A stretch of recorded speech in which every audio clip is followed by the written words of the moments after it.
among the police, only 13,000 police officers are engaged in fighting banditry and terrorist activities. 13,000. But go to the first CID, go and check. You can even use FOI to check this. 130,000 are following big men up and down. Hello guys, welcome back to my channel. Please don't forget to subscribe. I want to talk about Deji Adeyanju, sorry, a lawyer and a human rights activist. Yesterday, he spilled facts.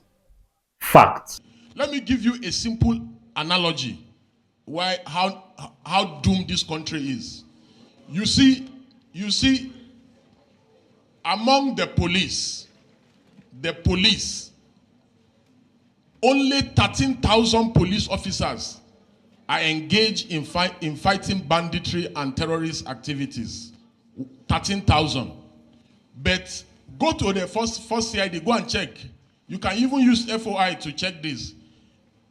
130,000 are following big men up and down. 130,000 are following big men up and down. In the Senate alone, and that's Senate and House of Reps, alone, there are 3,600 police people attached to these jobless senators and House of Rep people. The other day, the office of the First Lady released how much the First Lady spends on trips abroad. She spent 700 million from March to September on foreign trips. An office that's not even constitutionally recognized. Then you can imagine office of the President, office of the Senate President, office of the Speaker of the House of Representatives, office of the Permanent Secretary, office of, you can name them.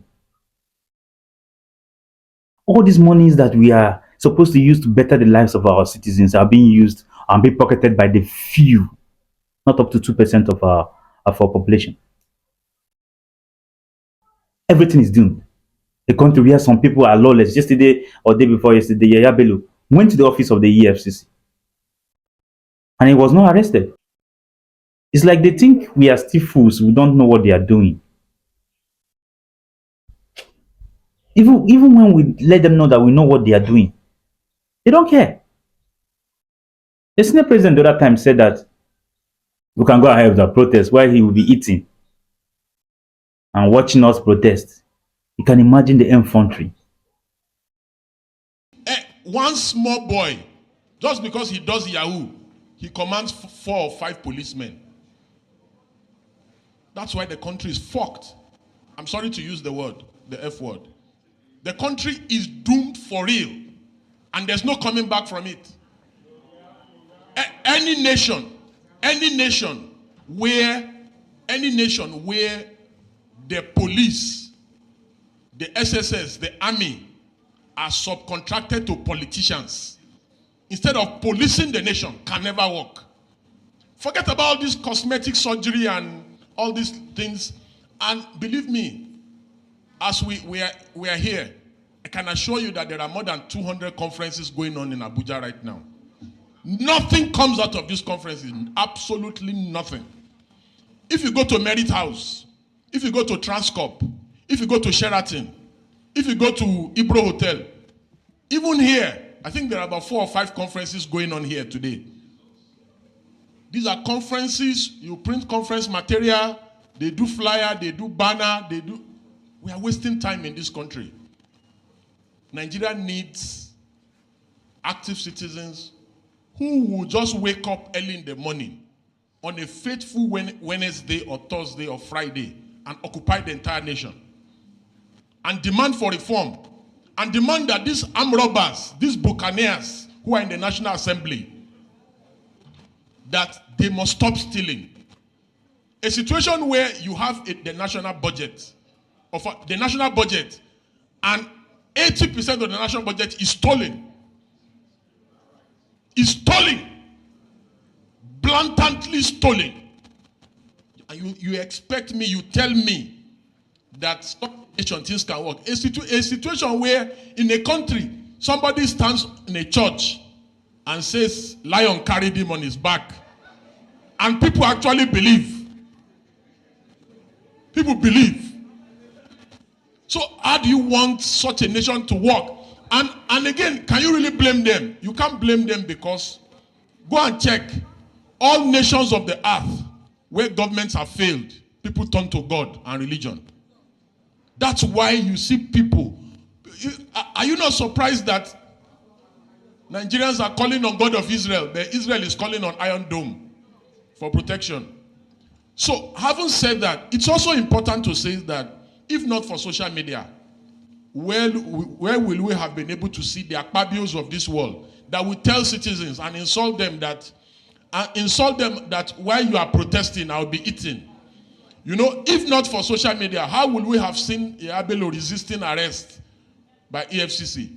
If not for social media, how will we have been able to see the First Lady fooling around planting something in her backyard, and that is the only way to develop an economy?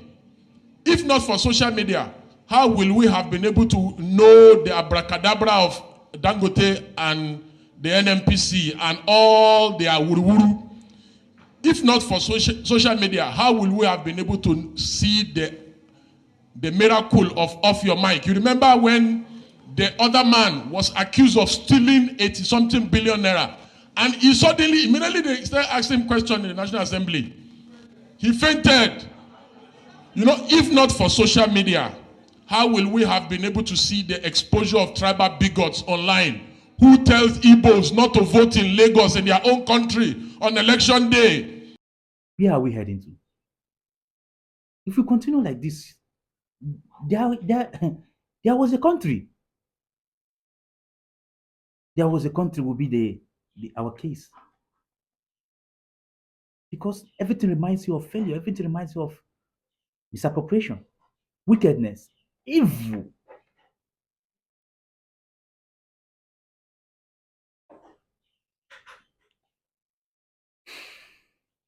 I woke up this morning angry as a Nigerian. Permit me, I'm ranting. I'm speaking out loud. But that's the way it is. If you can tell yourself to look around you, the cost of living today is something else. You cannot even afford 3 square meal. People are trying to survive. Nobody's investing. How can the economy grow when people are even trying to eat? Talking about investment, yet someone have not even eaten. Nigerians need to wake up, because these people, they are taking us for fools. They don't even care about us. They don't care about you and I. It's just about them, them, them. The bourgeoisies have taken over. The elites. Dangote will come and tell you this and that, the mortar and this.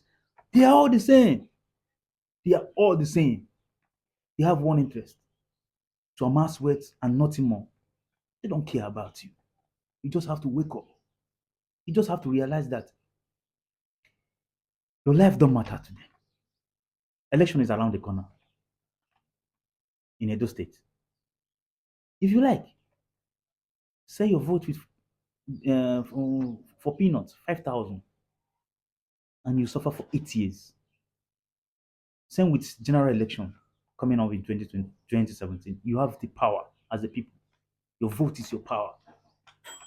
You have to go out there and make the right choice, irrespective of his religion, irrespective of his social affiliation, irrespective of his popularity. Because the popular ones are not doing you any good.